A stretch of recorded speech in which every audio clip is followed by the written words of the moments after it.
Here comes Simply. Here he comes.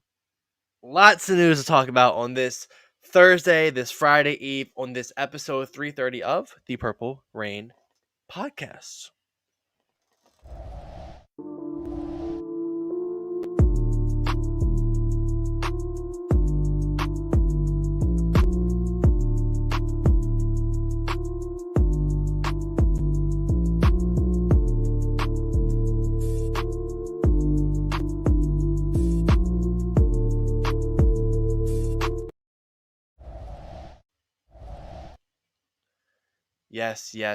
Yes. Welcome back to episode 330 of the Purple Rain podcast. The Kenneth Dixon episode. Bernard Pierce, Trenton Simpson, Chris Westry. Remember him? Madden legend.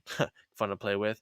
Eugene Daniel, Obafemi Ayambadejo, and most recently, newest man on the roster, number 30, Ruben Lowry episode of the Purple Rain podcast. Got a lot of football news to talk about today and some Ravens news, but man, good news for us. But for any of that, you can follow us on Instagram at the Purple Rain Podcast. This guy Yeah. above me on Instagram or on X at Sutton Def. Me, Instagram simply as10.prod, X simply as10. The most importantly, our sponsor, Manscaped. Go on there, use code PRP for 20% off your whole entire order and free international shipping. The best deal on the internet. Yes, it is Thursday. Yes, we had some good Ravens news come out. We had some crazy NFL news come out. But how are we feeling and how are we doing? Long weekend's right around the corner. I can see it. Yeah, man. Labor Day weekend is here. It's upon us. And that means that we are literally T-minus 7 days away from NFL football being officially back. I mean, I was just telling who was I on live with the other day? Coach. I was telling Coach Evans that, like all this preseason stuff and all the training camp stuff, it's cute, it's cool, it's kind of like an appetizer, a little teaser for actual real football. But that's starting in less than a week with the Eagles and the Cowboys. Obviously, we're going to get into the Cowboys here in a minute on this episode 330 of the Purple Rain podcast. But we got to get to some Ravens stuff first, right? We got to get to some Ravens stuff first. And actually, before we even get to that, let me see who's here in the live chat. We got Chris M in the chat. What's going on, Chris? Jabari Cruz Ellis, Tila M. Listen, guys, appreciate y'all for coming through. As always, y'all stay supporting. Real quick, just want to give a shout out to the members of the channel really quick. Let's bring them up on screen here, right? Because they deserve it, man. The Purple Rain patrons, the members here at the Purple Rain podcast. We got Don C, Tila M, Jing as well. We got Haha Dix. And then we also have Chris M. So big shout out to all of our members here at the Purple Rain podcast YouTube channel. You guys are appreciated. True Purple Rain pioneers. We appreciate y'all. All right, let me see. Thank you. We do have our first super chat donation of the episode. Coming from D-Waz, our guy D-Waz, longtime listener, watcher of the show, dropping the 2-piece in the chat, making it rain early here on this episode 330 of the Purple Rain podcast. D-Waz says, are you excited for referee assignments, Alex? Yes, because every Tuesday I get a call on my phone from Mr. D-Was letting me know what referee the Ravens will be having that week. So yes, I am excited because when that comes around, I know football season's around. So how can I not be excited for that, D-Was? Come on. Yeah. I mean, if there's one thing that I can bet my bottom dollar on, I can pretty much guarantee, is that I'm gonna go into the next Ravens matchup already knowing the officiating crew because of our guy D-Was here. So again, thank you D-Was for your super chat donation. Appreciate it so much. Big shout out to you. Another round of applause for D-Was making it rain early here in this episode of PRP, man. Making it rain. Thank you, D-Was. Okay. Let's go ahead and get into what we came in here to get into today. I see Chike in the chat. I see ISO in the chat. What's going on, fellas? Appreciate y'all for popping out, coming through. But listen, man, we got to get into some Ravens news, man. We have not talked, Alex and I ourselves, we have not talked about the most recent extension that actually happened yesterday. So without any further ado, let's go ahead and get into our Purple Rain report. Yeah, right there. So, big news came out yesterday. The Ravens extended star safety Kyle Hamilton to a 4-year, $100.4 million deal, 82 of which is guaranteed. Arguably the best defensive player in the league, arguably the best safety in the league. I'm not going to sit here and debate it. I think he's, top 3, top 2, maybe not 2. But if he's not in your top 3, I fear you don't know ball. but absolute stud of a safety. Arguably the second best player on the Ravens after Lamar. However you want to debate that, but this is a huge shot to get this guy locked up, can play anywhere on defense, rush, cover, one-on-ones, cover, tight ends, receivers, running backs, track down quarterbacks, get knocked down, get held, get up, and still pick the ball off. This guy Yeah. is do it all, and he is worth every penny and then some. Mr. Kyle Hamilton, I'm glad you're going to be a Raven for a very long time. Yeah, I mean, absolutely. And I don't think it's an argument at all. I think that without a doubt, Kyle Hamilton is the second best Raven on the team. Like that's you compare him to who would you say is next best after him? Maybe like a Derrick Henry or Yeah. somebody like that. But Derrick Henry, for me to consider him on the same level in terms of value when it comes to like a Kyle Hamilton, Derrick Henry would have to be so much better at so many other things, right? You know what I mean? Like he wouldn't just be like a physical specimen, right? He would have to be a guy who catches out of the backfield really well, who can go out and run routes and is known for that. We did see him catch an over-the-shoulder touchdown pass in the preseason. That's another story for another day. But I think that Kyle Hamilton, again, with his versatility, you just talked about it. He can do everything. He is an absolute unicorn. I've said this multiple times. I'll take a team of 11 Kyle Hamiltons and put them up against anybody, and I got faith in my Hamiltons. I do. Yeah, and I want to see the stat of where he plays on defense, the snaps he accumulates, and where he accumulates, because it's just that good. And you have to keep your eyes on 14.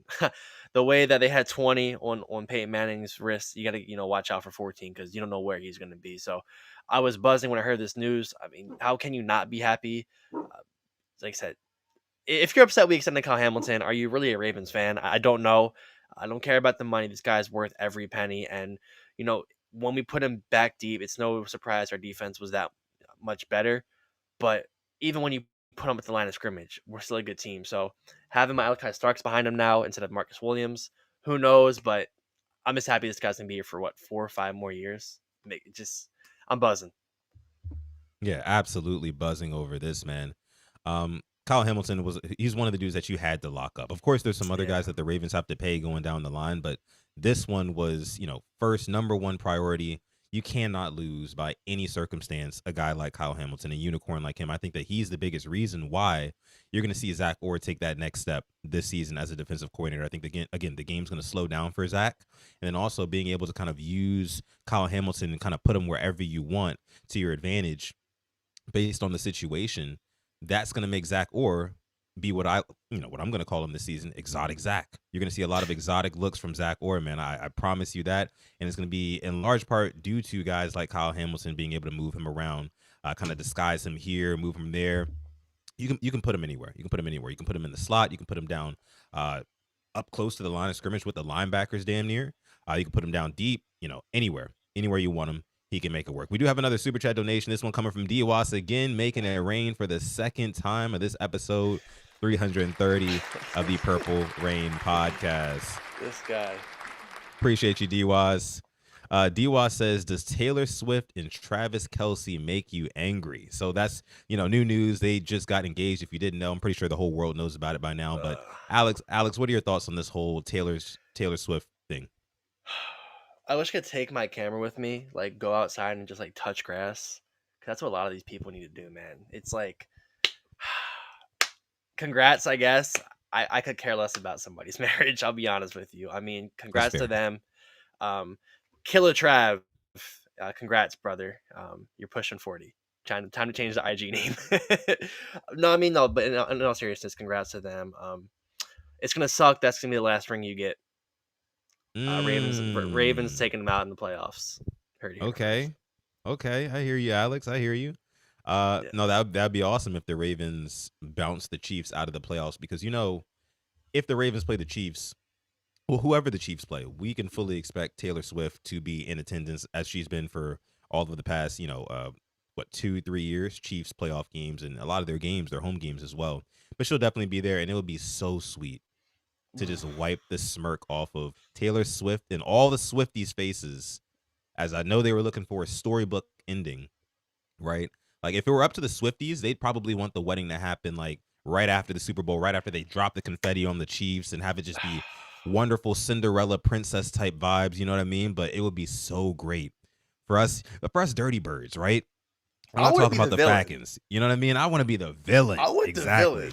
Exactly, bro. Man, Exactly. We got to get our get back. and the funniest part, I saw somebody say like this man had a plan for after the Super Bowl too.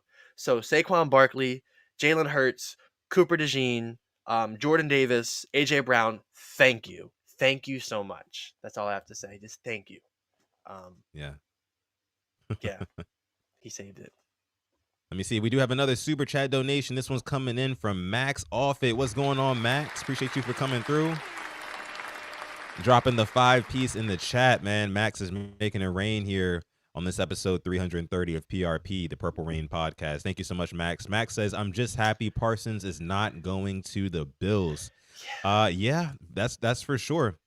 That is for sure. I'm also happy that Micah Parsons is not in the AFC. He still remains in the NFC. That's pretty big. That's pretty big because had he gone to the Bills, oh man, it'd be a totally different vibe on this podcast right now. I can promise you that, right, Alex? Yeah, and unfortunately, we still do see him this year.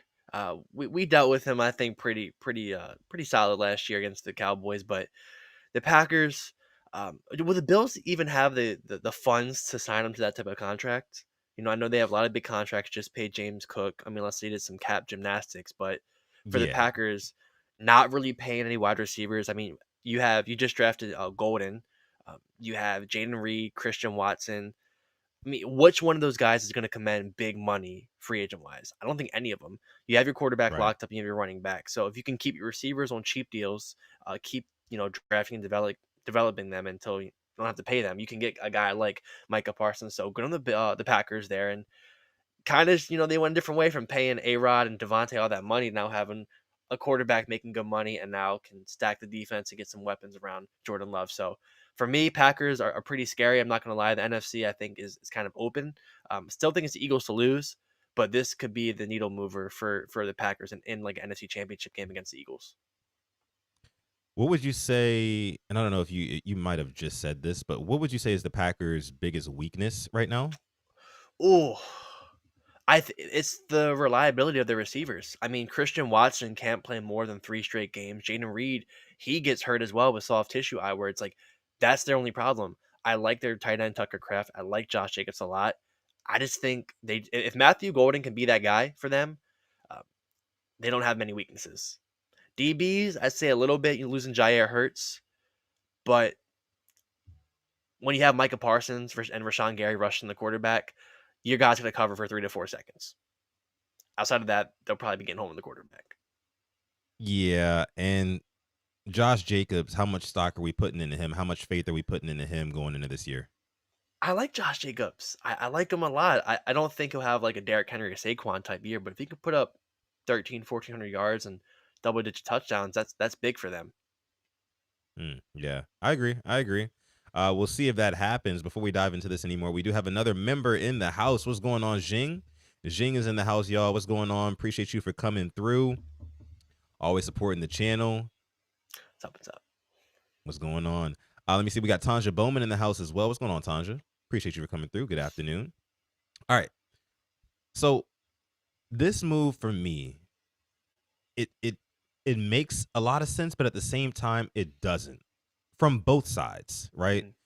From the Packers side, of course, getting Micah Parsons, 3-time Pro Bowler, superstar edge rusher, premium position. You want to have somebody opposite Rashawn Gary. I get all of that, right? But at the same time, you gave up 2 first-round picks, 2 first-round picks. So unless you are expecting Matthew Golden to be the guy, like you said, and Jordan Love to really be the guy and carry the offense, which I don't really see that from Jordan Love. I don't really see Jordan Love being a guy who's going to shoulder the load and really put the team on his back.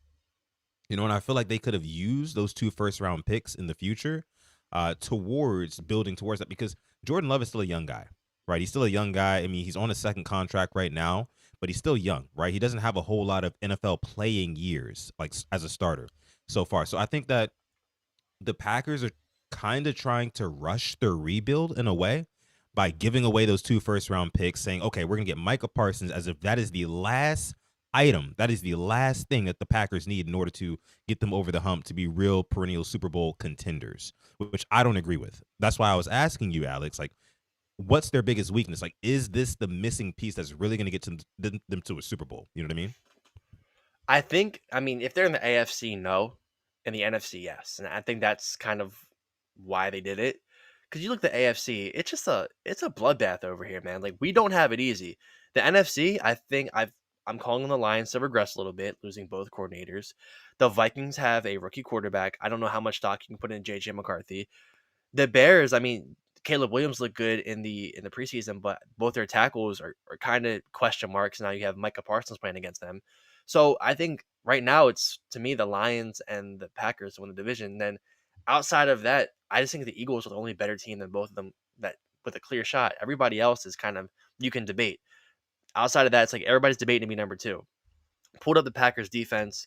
Hmm. Rashawn Gary, Micah Parsons, Edrin Cooper, Isaiah McDuffie, Xavier McKinney. I think he had 7, 8 interceptions last year. Nate Hobbs got him from the Raiders. Like him a lot.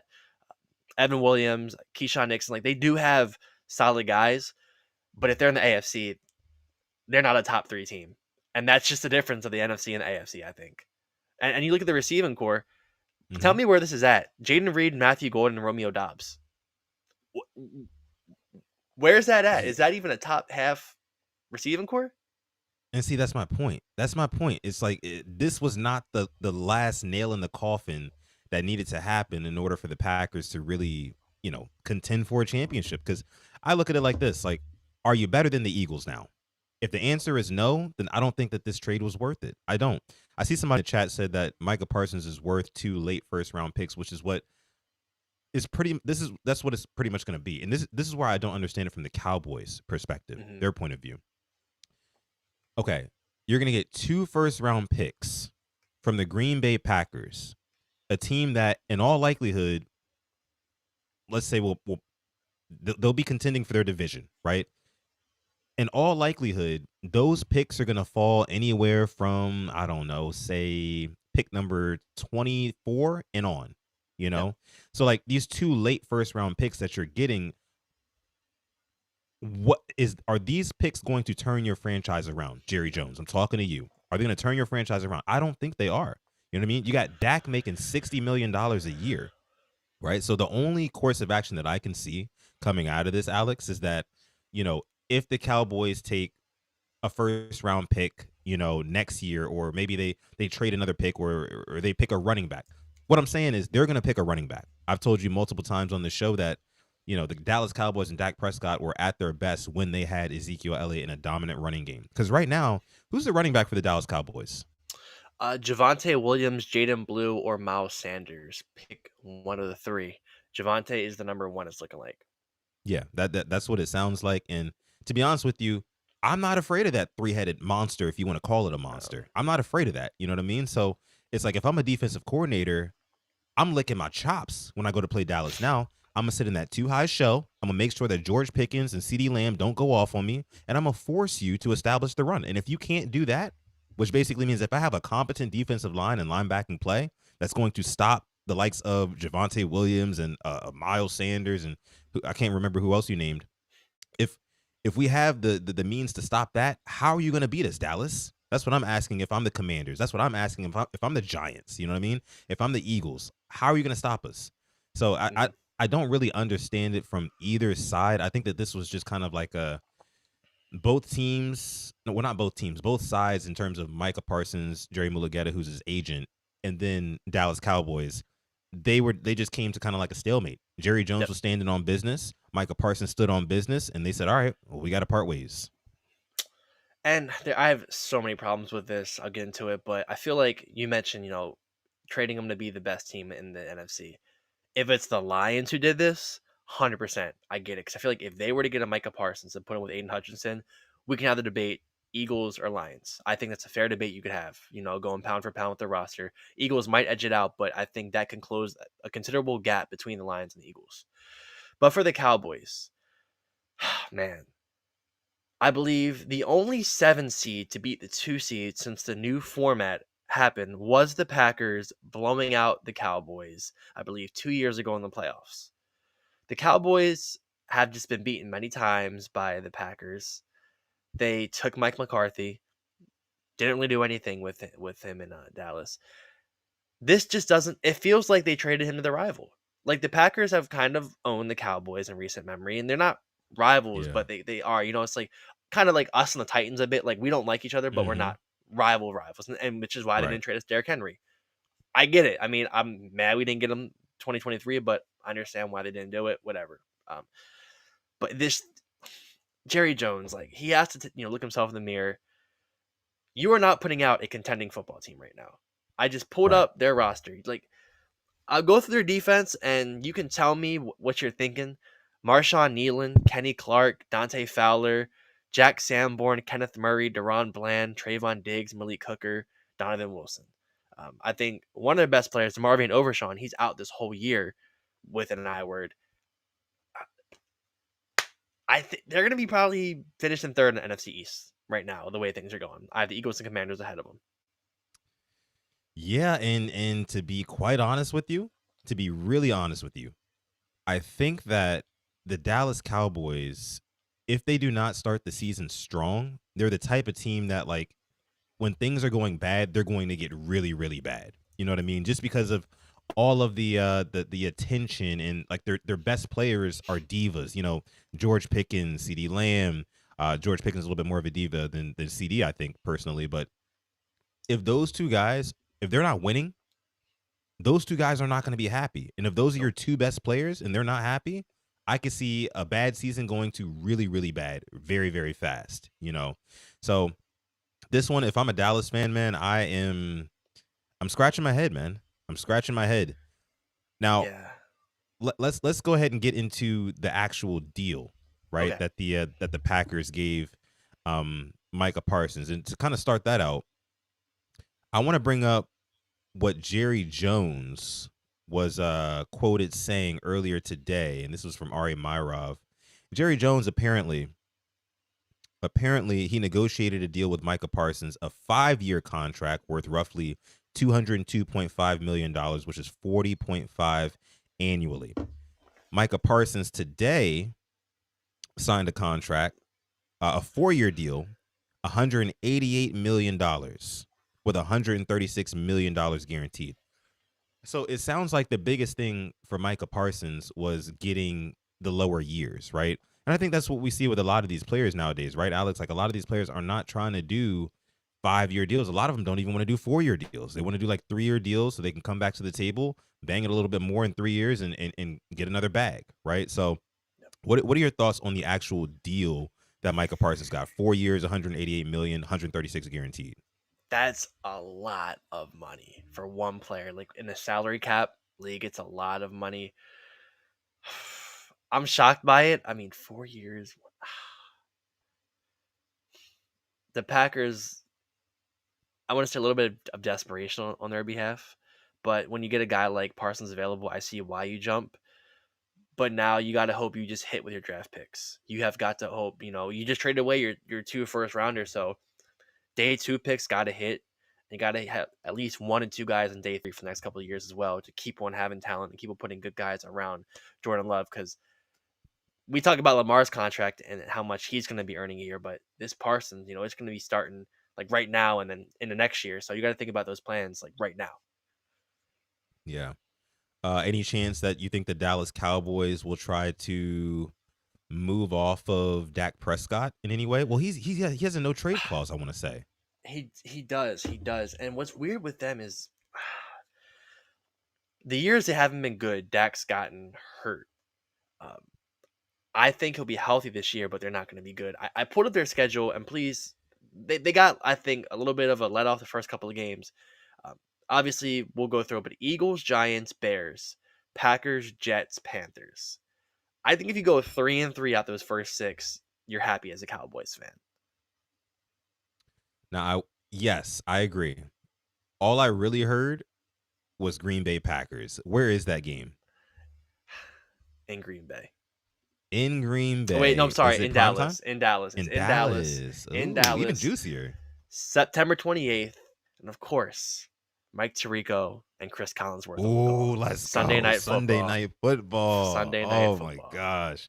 That is going to be absolute cinema. I cannot wait to see that. You said week what? 6 you said? Week 4. Or 5? Or week 4. Okay, got you, got you. Yeah, man, that's going to be popcorn. Get your popcorn ready, as T.O. used to say. Get your popcorn ready, man. In Dallas is going to be crazy. So yeah, Chike says it himself. Week 4 in Dallas, prime time. Can't wait to see that. Cannot wait. Let me see. Love West says it's crazy how one crazy overpay can set a market in the NFL. I'm a GM on a bad team. Let me see. Hold on. Chat's moving kind of fast. Overpay mid player and force good teams to pay players more. So that's another thing, right? Yeah. That's another thing. I think that the Packers are playing a little bit of chess here.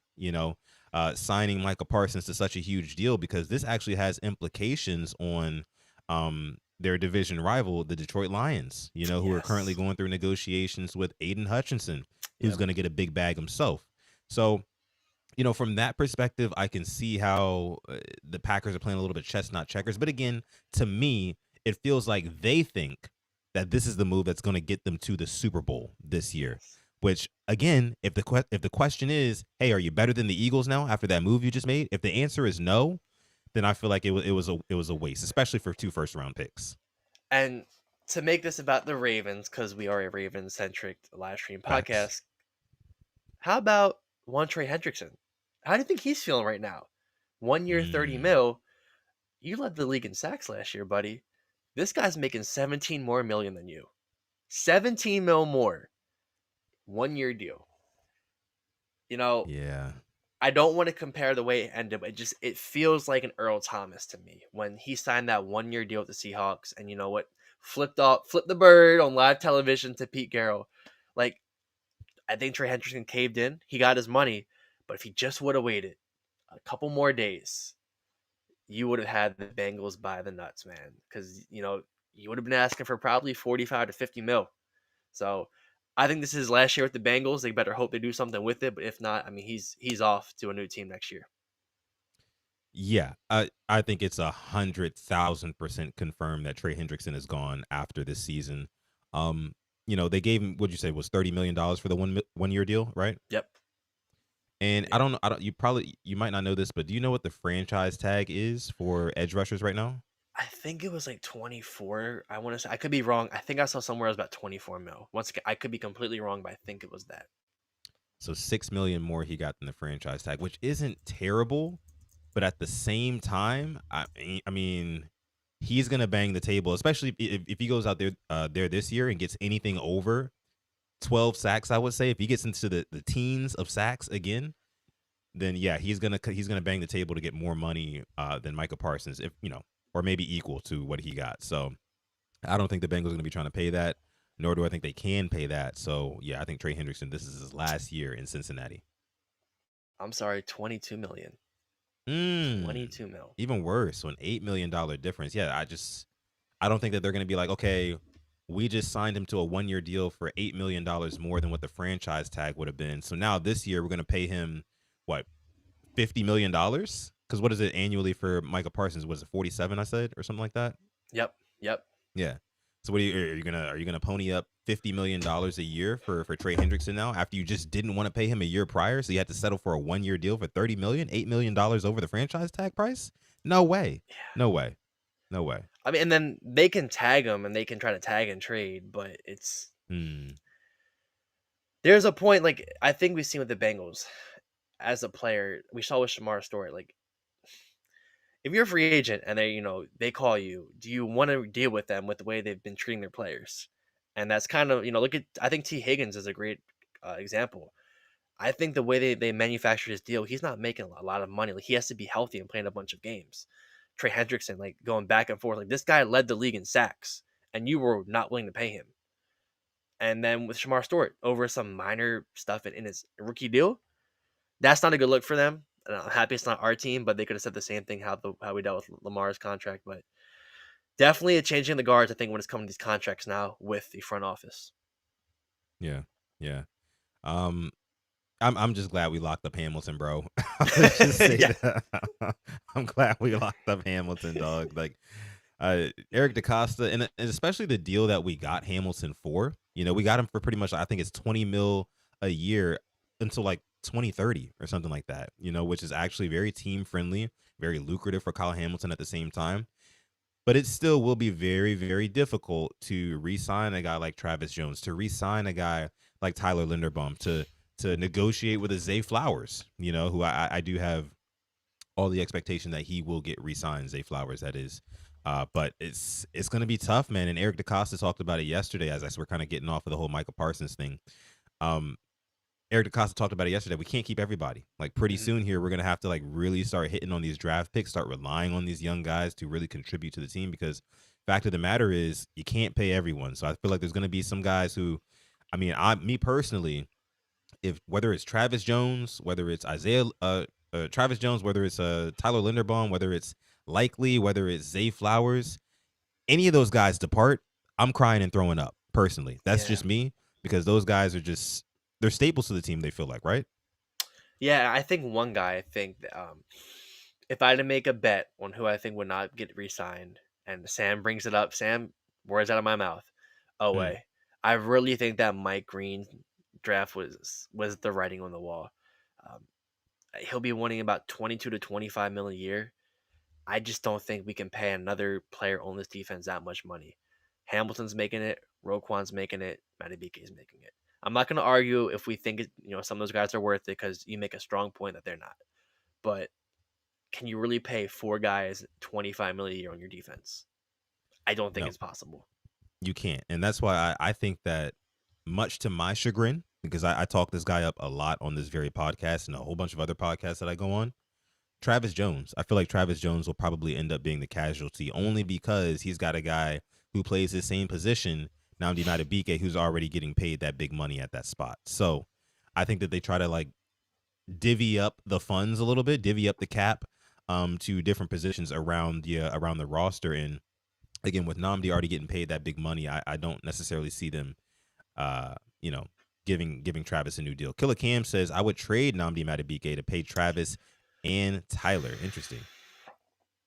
Who's taking that contract? That's the only thing. That's Depends on what Madubuike does this season. You that is know, true. um, I was talking to Sip to Tally Coach Evans. Go subscribe to him as well if you're not already.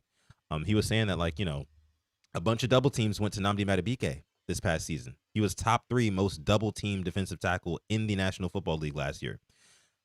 And what happened because of that, Travis Jones got a lot of one-on-one, and he took full advantage of it to the point where he actually outgraded Nnamdi Madubuike in the 2024 season. That was on a bum ankle for Travis Jones. So I think that this year you're going to see kind of like a shift. The defensive or offensive coordinators are going to try to maybe double team. I think Travis Jones a little bit more, which will open up Nnamdi Madubuike, and maybe he can kind of get those sack numbers up. I don't know if he's going to get 13 and a half like he did in 2023, but maybe he can get maybe somewhere close to 10. And if he does, I think somebody will warrant, you know, picking up his contract. I do. Mm, yeah, I would like to keep Travis Jones. I think having those two guys with Peoples behind them, that would have your nose tackles, set for what 3, 4 more years. Don't have to really worry Yeah. about it. Can maybe spend a 6th or 7th round pick on another guy. But now I'm looking at edge rusher too. I think how many more years do we have at Kyle Van Noy? This is his last year contract wise with us. Is this his Yeah. last year with us? And if Oh, yeah. Owe goes too, like we hope Mike Green's that guy. But I'm kind of looking like who's gonna be the edge rushers now if those two guys go. Because what is a Jabush on us? No disrespect. Outside of, Tavius. Tavius has shown he can come in certain positions, but is he going to be the one to take it over? So a lot of question marks for this team, but kind of more pressure to get it done this year, and that would answer a lot of questions that we kind of have. Yeah. Love West says here, I don't see Zay getting paid, to be honest with you. Zay Flowers, he's talking about. He doesn't think the Ravens will pay him. I think that the Ravens, I think they will. I think they will. I think they wanted to pay Hollywood all those years ago. But the only reason that they let him go was because he wanted to leave. I think that Zay Flowers wants to stand 10 toes as a Raven, have Lamar Jackson as his quarterback. So there's no issue there.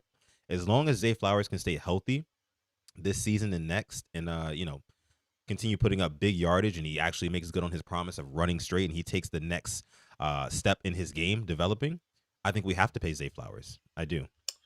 What do we think his contract would look like? Like right now, what do you think it's worth? Pro Bowler, 1,000-yard receiver.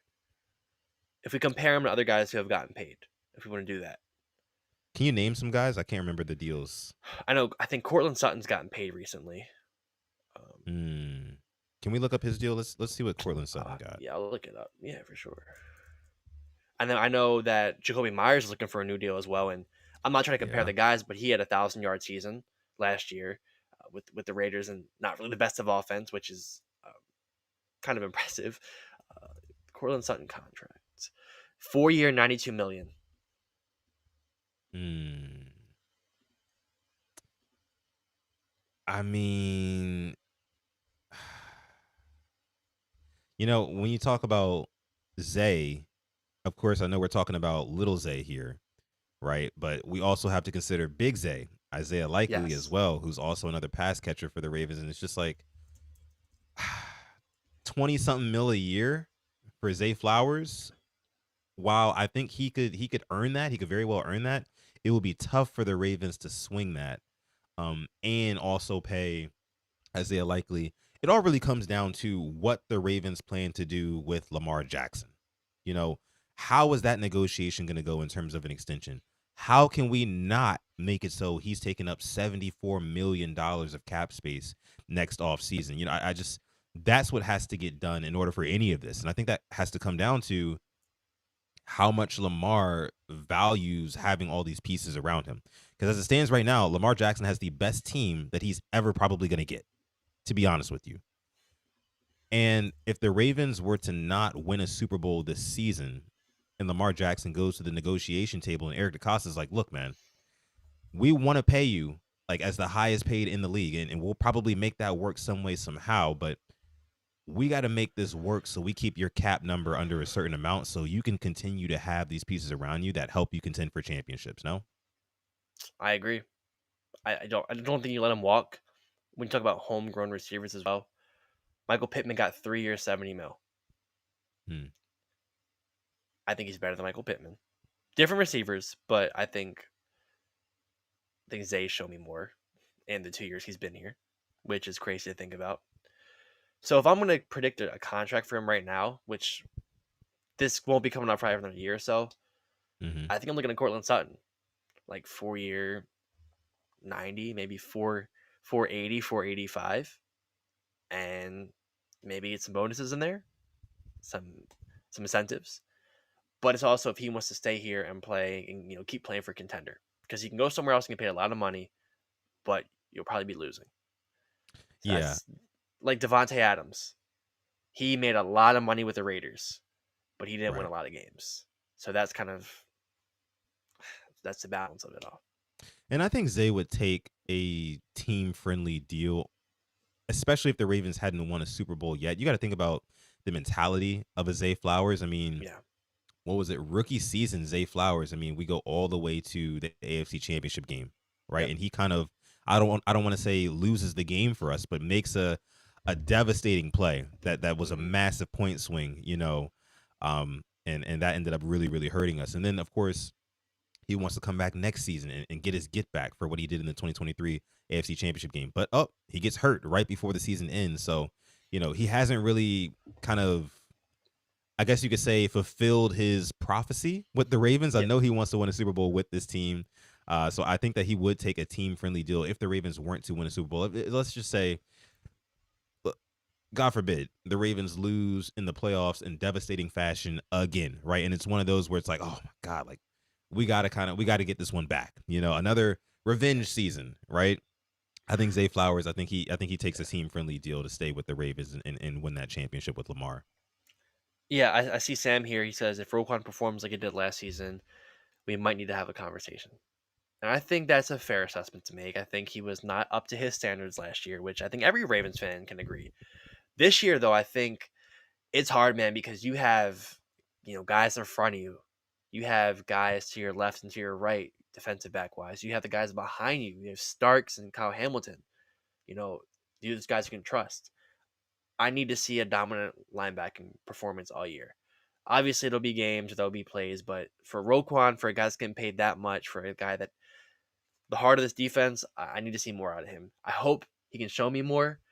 And also next to him, we talked about it last night with Jason. Who's going to be that guy starting next to him? We mentioned Trenton Simpson, Teddy Buchanan, or Jay Higgins. Who's going to step up next to him? So I'm not too sure about that. I want to believe it's Trenton Simpson because I think he has all the characteristics, but if he can trust his instincts. So that's where we're at right now. Like linebackers, who would have thought we'd be talking about linebackers 2 years ago? Like that might be the weak part of this defense right now. Yeah, I mean, when it comes to that will position, that weak side linebacker position, I mean, I would probably say that it's still very much so, and this is obviously true. Trenton Simpson's job to lose. I think that Trenton Mm, Simpson, he's probably the most athletic out of all of the not running backs, but linebackers that we have right now. Teddy Buchanan, I've heard, is very athletic as well. Jay Higgins, not the fastest guy, right, but he's very, very good instinctually. But when you think about the role of like a weak side linebacker, you want a guy who can chase the running back down from the weak side, a guy who's fast like that. You know what I mean? And that's why Patrick Queen was so good, at that position. He was also a very good blitzer too. Patrick Queen, friend of the show, but it's just for me, I'm gonna have a very, very keen eye on that linebacker position early in the season, right? Because we're gonna go against some offenses who are going to test that middle of the field. They're gonna test it all day long. The Chiefs did in Week 1 last year. mm, I think the Bills go right back to that. You're gonna see a lot of Khalil Shakir over the middle. yep. Wait, is Shakir playing? Is he back now? Yes, he'll probably be playing. I don't see him not Okay. playing. Okay. Cool. Cool. Cool. Cool. Cool. Well, not cool, but cool. You know what Yeah. I mean? No Uh, excuses. um, No, no healthy. I excuses. like it. Exactly. Exactly. But yeah, man, they're going to be testing those linebackers for sure, and we'll see. Trent Simmons is going to have a lot on his plate. We'll see if he eats it. We'll see if he delivers, man. Yeah, and you mentioned Patrick Queen. I just have a small glimmer of hope. It's like the hope that kills you. Cap casualty next year, and we have some just unfinished business. Come on back. That six is Yeah, open. That six is waiting for you.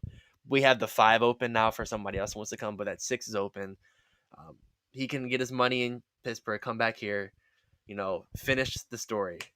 Uh, that would be beautiful. But yeah, as for the linebackers, like you said, Roquan, I think he'll get picked. I mean, Rasheed Rice was cooking us apart that first game last year. It was embarrassing. That he got whatever he wanted. It was rough. And this yeah, year, Josh Allen will probably do the same thing. It's not bad weather out. He can throw the ball. He'll probably attack the same middle of the field. So those linebackers gotta be ready come week one. yeah. Let me see. We're going to go ahead and transition into our next and final topic of the episode. Let me see. We got Tisha Brown in the house. Tisha says, y'all didn't invite Sarah tonight. Sarah Ellison, who we actually just met for the first Yes. time last night on Jason at Huddle It Up Films, his stream. Sarah's super cool. We'd love to have Sarah on the PRP, on the Purple Rain podcast. Maybe we got to get Sarah and Bobby. Bobby's another friend of the show as Yeah. well. Got to get them on. Yeah, maybe we'll hit her up. Maybe we'll hit up That's Sarah a and see good what in she season. wants to do. Before It a big is. game. Before like a big game. Yeah, maybe before the Chiefs game. Maybe we can reach out and see what we can do, before the Chiefs game. That's a big one. That's a big one. We'll Mhm. see. Stay tuned. Stay tuned. Okay. All right. All right. All right. So, last topic, last topic of the episode. A little bit more lighthearted, right? It's about jerseys, these new NFL Yes. jerseys, man. And I'm just going to go ahead and start out by saying this, Alex. I am a fan. I'm a fan. I I love them. wasn't I expecting love them. it.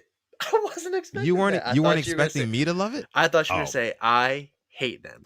I thought you were gonna say that. no. No. I mean, Okay. I was telling you and Jason last night, I want to say. I think we were talking about jerseys at some point. I was saying like I like the minimal look on the jerseys, but like still, throwing some nice colors. I like black. Black is always, black always fits with pretty much. It goes with everything. So Yeah. I love it. I'm a fan. I want to know how you feel about it. I want to know how you guys feel about it in the chat. Let us know. Are these fire jerseys or are these trash? Let us know. That Patriots jersey is something serious. I don't know what about it. I really like it. I like how it's not like a bright blue. They went different with it. I'll tell you what, that Rams one, I don't know how I feel about the black yet. I know probably with the pants and everything will grow on me too, but I think all of them, I like the whole rival thing. We have to wait 3 years, I think, for the AFC North. Like, I cannot Yeah. imagine what they would do with the Ravens, like with our aura. I think we are one of the teams that have it, and I've had this conversation with some people. Like, our uniforms, our stadium, our players. We have it. Like we have that look. And so when you can cook up a new uniform for us, you can't mess with it. But the Jets one, like the whole like Gotham City, really good together, and even the Niners as well. Takes me back to kind of like the Color Rush Thursday. I don't know if you remember them, like back in like 15, Mm, 16, 17, getting those vibes again. yeah. I'm all for it, and even the Dolphins too, something different. So I love them all, and I cannot wait to see them in person. Yeah, man. And real quick, let me ask you this since you brought up the Ravens. And when we get our rivalries jerseys in 3 years along with the rest of the AFC North, would you prefer a white base on the jersey or a black base? If it's home, it's got to be black. I think it has to be. I Agree. think you got to incorporate a little bit of gold into it as well. Not a lot, not mustard pants, Ooh. but you have to incorporate some gold. I think so you can wear the purple rising helmet with it. I'm thinking, Alex. I'm thinking white jerseys, white pants, gold accent. I You know can what I'm see it. saying? I'm with you. With the purple helmet. I'm with you. Ooh, that would be beautiful. That would be beautiful. White and gold, and then the helmet's purple. Oh my gosh. Man. I would have to go. I would go get the whole set. I would get the pants. I would get the jersey. You're Probably right. get some matching The cleats helmet. and the helmet. Yep, I get all of it. I would get all of it. You But can't no, mess I up. can't wait until You, they get that. Yeah, you can't mess up our uniforms. I think we're just per black, purple, white, gold. You can't mess it up. You just can't yeah. mess that up. For me, when it comes to these jerseys that we see here, so this is the NFC West and the AFC East, who got these jerseys here. I think my favorite, dare I say, if I had to rank them, because I got a top three. Here we go. My top three of these jerseys here, coming in at number three. I'm gonna go with the Miami Dolphins all black. Okay. Okay. Again, I'm a fan of throwing black on pretty much anything. It goes with everything, right? And some people might say, like it doesn't really make too much sense because you got all these light colors and this turquoise blue and this orange, and you're just gonna throw black on top of it. It seems kind of forced, right? Especially when we're so used to seeing white jerseys on the Dolphins. But no, man, I love the change of pace here. I love the simplicity of it. It's not doing too much. And then number two, I've got the Rams. That all black for the Rams, that black and yellow, it's like it's almost Steelers like, but not Hmm. because you have that blue in there on the shoulder pads. And like I absolutely love that. I thought that they killed that one. And then number one, my favorite out of all of these has got to be the Bills one. It's got to be the Really? Bills, bro. Yeah, bro. Because when I first saw these jerseys, when I first caught wind of it, I didn't even see the rest of them to begin with. I actually only saw the one with Josh Allen posing with that jersey on. And I was like, damn it, as much as I want to hate these, I love them. I It's a cannot say clean look. anything bad about them. It's so clean. You got all white, right? I mean, and it goes with Buffalo. It's snowy, right? And then you got like the icy silver lettering. Like that is so Yeah. dope to me. I love it. I like them all. I don't hate any of them. I like for me the Niners. Something about the Niners, like I like their uniforms, like their vibe, like the fact they can wear like the red with the gold pants. It just goes well, and the fact you throw black in there and then with those red numbers and like the gold outline too, that's doing something to me. I'm imagining Yeah. Christian McCaffrey in them right now, Fred Warner making plays. I don't think I can give you. I mean, top three, no, 1, 2, 3. I think the Rams is up there. Hmm. Patriots. I do Patriots like the hard car. too. I like the Cardinals. I do like theirs as well. Ugh, Theirs has like a little splatter thing on it. I think it I saw. does. It does. Yeah. I could Niners, zoom in on that. Rams, Niners, and then the Patriots. But that all white is very clean. Yeah. Tanja Bowman says, Sutton, stop. I'm going to Earl. Hey, listen, man, I got to call a spade, Tanja. I got to call a And their spade red a uniforms spade. are nice too. I like the Bills red uniforms as well. Wouldn't wear it, but I Yeah. like it. Yeah. I mean, definitely wouldn't wear it. Would never buy it. I mean, would never even imagine. But by the way, real quick, as we leave this topic and before we close out the show, you guys know that college football starts up Yes. this weekend. Well, it's actually already started, but Texas versus Ohio State is going to be on Saturday at, I believe, noon. It's going to be Saturday at noon on East Coast. That is going to be a great game. Yeah, I'm cheering for the Texas Longhorns as well. I'll be somewhere in Houston, probably at a bar or something, watching the game. I know it's going to be packed. I said it on Twitter. if Arch Manning goes out there and shows out, if he throws 4+ touchdown, I'm getting the jersey. I'm getting the Texas Arch Manning jersey, man. I promise you, I will. I promise you. I like that burnt orange. That burnt orange is nice. It is nice. It's I nice. need to get me some burnt orange and some Tennessee orange. I like their vibes of the college. I'll probably be at the Maryland game this Saturday at noon. Big noon. I'll probably be Mm, there. I yeah, think that they play some Florida team. It's a smaller team. They'll probably beat them, but I'm ready for college football to be back. I'm yeah. missing it. The vibes of it, like you can sit there, short sleeves, shorts, crack open a beer. You're not too hot, not too cold. I'm ready. Bring it on. I'm ready for it. Yeah, man. I'm ready for it too. I'm just ready for some meaningful football, right? I think we're all ready for some meaningful football. We're gonna get that in T minus what 7 days, like exactly. Yeah. As the Cowboys will be taking on the Eagles on Thursday Night Football. Of course, that is going to be an absolute just media storm around the Cowboys, and of course, just getting rid of Micah Parsons, trading him into the Packers. The Eagles dropping the banner on that same night, and then that Friday, I think you've got the Chiefs and the Chargers in Brazil. I want to say, so the NFL is going to come out swinging starting next week, which means we will be here 10 toes down covering what you see. So make sure you stay locked into the Purple Rain Podcast YouTube channel by hitting that subscribe button if you have not already. If you enjoyed the episode, my only request is that you hit that subscribe button and the like button as well. Hit the like button as well. We'd appreciate that. Helps us out a ton, more than you can imagine. More than you can imagine. But I think we're going to go ahead and close this episode of the Purple Rain Podcast, episode 330. Make sure you follow us on Instagram at the Purple Rain Podcast. Make sure you subscribe to the channel, like the video as well. And then you can follow my guy Simply AS10 on Twitter at Simply AS10, on Instagram at SimplyAS10.prod. You can follow me anywhere, everywhere at Sutton Def. Again, our sponsor, Manscaped, shout out to them. Use our code PRP. Get yourself 20% off plus the free international shipping. Everybody enjoy your weekend. And with that being said, I'm going to let my guy Alex take us out. Yes. Thank you for coming through episode 330 of the Purple Rain Podcast. We'll have kind of football to talk about on Monday. We'll have college football, Yeah. and we'll have our first preview episode 1 week from today. Yes. 1 week, we will be previewing a Ravens NFL game. If you're not excited about that, I don't know what you can be excited about. So thank you. We love you. We appreciate you. And as always, stay positive, test negative. Yes, yes, yes. And never, ever, ever forget, even on the rainiest of days, to call God. It's been episode 330 of PRP. We're going to catch you guys in the next one.